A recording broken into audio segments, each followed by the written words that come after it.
بسم اللہ الرحمن الرحیم۔ السلام علیکم دوستو، اس ریاست میں فراڈ کرنا نہ صرف یہ کہ بہت آسان ہے بلکہ اس پر عموماً کوئی ایکشن بھی نہیں لیا جاتا۔ فراڈ کی فراوانی کی دو بنیادی وجوہ ہیں۔ پہلی یہ کہ لالچیوں کے شہر میں فراڈیے کبھی بھوکے نہیں مرتے، اور دوسری وجہ یہ ہے کہ انصاف میں تاخیر دراصل انصاف کے انکار کے مترادف ہے۔ اب آپ پوچھیں گے یہ بھلا کیا بات ہوئی؟ تو میں آپ کو ان دونوں وجوہات کی تفصیل بتاتا ہوں۔ اس ملک میں فراڈیے نہ صرف یہ کہ مسلسل اپنے کام میں لگے ہوئے ہیں بلکہ ان کی تعداد میں روز بروز اضافہ ہو رہا ہے۔ ظاہر ہے جب فراڈیوں کی تعداد میں اضافہ ہو رہا ہے تو اس کا مطلب یہ ہے کہ ان کی دکانداری چل رہی ہے۔ ان کے پاس گاہک نہ صرف موجود ہیں بلکہ ان کی گاہکی میں بھی اضافہ ہو رہا ہے۔ یہ تو سیدھا سادہ سپلائی اینڈ ڈیمانڈ والا معاملہ ہے۔ خریداروں کی تعداد میں اضافہ ہو رہا ہے تو مارکیٹ میں اسی جنس کی سپلائی بڑھ جاتی ہے۔ ان گاہکوں میں تھوڑی بہت تعداد تو احمقوں، بیوقوفوں اور جاہلوں کی ہے، مگر ان کی کثیر تعداد ان لالچیوں پر مشتمل ہے جو 2 روپے لگا کر 100 کمانے کے چکر میں ہیں اور بلا سوچے سمجھے اس شرح منافع کی لالچ میں آ جاتے ہیں۔ جب ان کی ساری جمع پونجی لٹ جاتی ہے تو انہیں پتہ چلتا ہے کہ ان کے ساتھ تو فراڈ ہو گیا ہے۔ پھر وہ اپنے لٹنے کا سارا ملبہ لوٹنے والے پر ڈال دیتے ہیں۔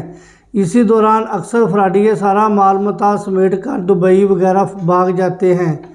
چند لوگ از قسم ڈبل شاہ، مفتی احسان الحق، مفتی ادریس، عبد المالک، مفتی ابرار اور ملتان کی مدد کمیٹی وغیرہ قانون کی پکڑ میں آ جاتے ہیں، اور اس کی بنیادی وجہ بھی ان کا لالچ ہی ہوتا ہے، جو ارب 1.5 ارب روپے کما کر غائب ہو جانے کے بجائے مزید فراڈ کے لالچ میں ہاتھ مارتے رہتے ہیں تا وقتاً پکڑے جاتے ہیں۔ انہیں بھی ان کا لالچ مرواتا ہے۔ دوسری وجہ انصاف میں تاخیر ہے۔ اگر ایسے معاملات پر بروقت فیصلے ہو جائیں اور مجرم کو فوری طور پر سزا مل جائے تو اس کا معاشرے پر مثبت اثر پڑتا ہے اور جرائم پیشہ افراد میں قانون کا خوف پیدا ہوتا ہے، جبکہ ہمارے ہاں یہ ہوتا ہے کہ جرم وقوع پذیر ہونے کے بعد برسوں عدالتی کارروائی چلتی ہے، پھر مہینوں فیصلہ محفوظ رہتا ہے، اور جب لوگ سب کچھ بھول جاتے ہیں تب کہیں جا کر مقدمے کا فیصلہ ہوتا ہے، اور کسی کو یاد بھی نہیں رہتا کہ کیس کیا تھا اور کیا سزا ملی۔ فیصلے وقت پر نہ ہوں تو نہ کسی کو کیس یاد رہتا ہے اور نہ ہی سزا۔ یہ رات گئی بات گئی والا معاملہ ہو جاتا ہے۔ ایک اور سب سے بڑی وجہ یہ بھی ہے کہ جب تک پانی سر سے نہ گزر جائے حکومت کبوتر کی طرح آنکھیں بند کر لیتی ہے اور از خود کوئی ایکشن لینے کی بجائے مدعیوں کے انتظار میں بیٹھی رہتی ہے۔ موبائل فون پر دھڑا دھڑ میسج آ رہے ہیں کہ آپ کے بے نظیر انکم سپورٹ پروگرام میں 30,000 روپے نکل آئے ہیں اور آپ مندرجہ ذیل نمبر پر رابطہ کریں۔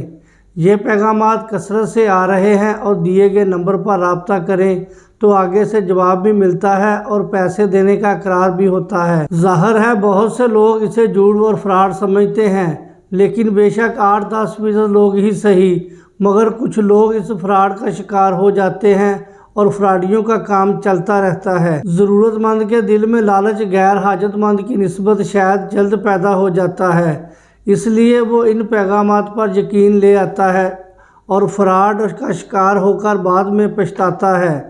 لوٹنے والے کا لالچ اپنی جگہ کہ بغیر درخواست دیے وہ اس رقم نکلنے والی بات پر یقین ہی کیوں کرتا ہے، لیکن لالچ ایسی بری بلا ہے کہ اس قسم کی باتیں سوچنے کا موقع ہی نہیں دیتی اور بندہ فراڈیوں کے جال میں پھنس جاتا ہے۔ ہونا تو یہ چاہیے کہ اس سلسلے میں جرائم کنٹرول کرنے والے متعلقہ محکمے ایسے پیغامات بھیجنے والے فراڈیوں پر کریک ڈاؤن کریں اور ایک بار وسیع پیمانے پر آپریشن کر کے 50 جتنے بھی لوگ ہوں ان کو لوٹ مار سے قبل ہی قانون کی گرفت میں لے آئیں، اور اس سلسلے میں اخبارات میں تنبیہی اشتہارات دینے کے بجائے اس کریک ڈاؤن کی تشہیر کریں اور مجرموں کے خلاف کی جانے والی کارروائی کو اخبارات کی زینت بنائیں تاکہ مجرموں پر قانون کا خوف طاری ہو۔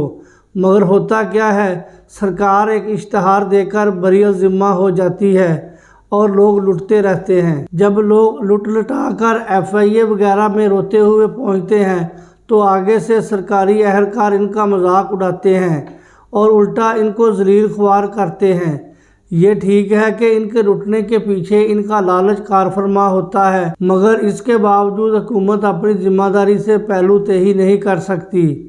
آج کل ایک اور فراڈ زوروں پر ہے، وہ یہ ہے کہ آپ کے ATM کارڈ کے بلاک ہو جانے کا میسج جو جعلی طور پر اسٹیٹ بینک کی جانب سے بھیجا جا رہا ہے، آپ کی طرف سے تصدیق نہ ہونے کے باعث آپ کا کارڈ بلاک ہو گیا ہے۔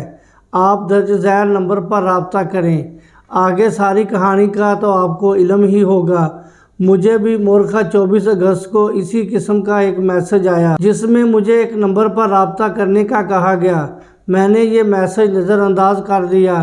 پھر مورخہ 26 اگست کو ہو یہی پیغام مجھے ایک اور نمبر سے موصول ہوا اور مجھے اس بار ایک اور نمبر پر رابطہ کرنے کا کہا گیا۔ میں نے سوچا ذرا اس فراڈیے سے بات کر کے دیکھتا ہوں۔ میں نے بجائے اپنے فون کے اسے لینڈ لائن نمبر سے فون کیا اور پوچھا کہ آپ کون ہیں؟ جواب ملا کہ میں اسٹیٹ بینک سے بات کر رہا ہوں۔ میں نے پوچھا میرے کس بینک کا کارڈ بلاک ہوا ہے؟ جواب ملا UBL کا کارڈ بلاک ہوا ہے۔ میں نے کہا بھائی میں نے تو اپنا نام تک نہیں بتایا، نہ اپنے فون سے بات کر رہا ہوں، نہ میں نے آپ کو اپنا شناختی کارڈ نمبر بتایا، تو آپ کو کس طرح پتہ چلا کہ میں کون ہوں اور میرا کون سا ATM کارڈ بلاک ہوا ہے؟ جواب ملا ہمیں پتہ ہے۔ میں نے کہا تو آپ میرا نام ہی بتا دیں، اور فون بند ہو گیا۔ میں نے سوچا کہ اس کی اطلاع متعلقہ محکمے کو کرنی چاہیے۔ میں نے FIA سائبر کرائم ونگ کے دفتر فون کیا۔ جواب ملا درخواست لے کر آئیں۔ درخواست لے کر دفتر پہنچ گیا۔ ایک سست وجود اہلکار نے پوچھا کہ آپ کا کوئی نقصان ہوا ہے؟ میں نے کہا بالکل نہیں۔ آگے سے مشورہ ملا کہ جب آپ کا کوئی نقصان نہیں ہوا تو آپ اللہ کا شکر ادا کریں اور مزے کریں۔ آپ یہ درخواست کیوں لائے ہیں؟ میں نے کہا مخلوق خدا کو اس فراڈ سے بچانے کے لیے اپنا فرض ادا کرنے آیا ہوں۔ اس نے حیرانی سے مجھے دیکھا اور ایک اور مشورہ دیا کہ میں بجائے یہاں درخواست دینے کے وزیراعظم پورٹل پر شکایت درج کروا دوں۔ میں نے کہا یہ فراڈ آپ سے متعلقہ ہے، اس لیے آپ کے پاس آیا ہوں۔ بادل نخواستہ وہ مجھے اندر کمرے میں لے گیا۔ وہاں پر اعتراض ہوا کہ آپ کی درخواست فائل کور میں نہیں ہے، اس لیے قبول نہیں ہو سکتی۔ وہاں موجود چپڑاسی سے فائل کور خرید کر اور درخواست اس میں لگا کر پیش کر دی۔ 15 منٹ لگا کر اس کا اندراج کیا گیا اور مجھے رسید پکڑا دی گئی۔ میں ایک خوشگمان آدمی ہوں اور یہ درخواست بھی اسی خوشگمانی کے زیر اثر متعلقہ دفتر میں لے کر گیا تھا کہ شاید اس پر کوئی عمل ہو اور مخلوق خدا کا بھلا ہو جائے، مگر اپنی درخواست کے ساتھ اس ابتدائی سلوک نے میری خوشگمانی کو تھوڑا بدگمانی میں بدل دیا ہے۔ خدا نہ کرے کہ میری بدگمانی درست ثابت ہو۔ بہت شکریہ دوستو، مجھے اجازت دیں، اپنا خیال رکھیں۔ اللہ حافظ۔ السلام علیکم ورحمۃ اللہ وبرکاتہ۔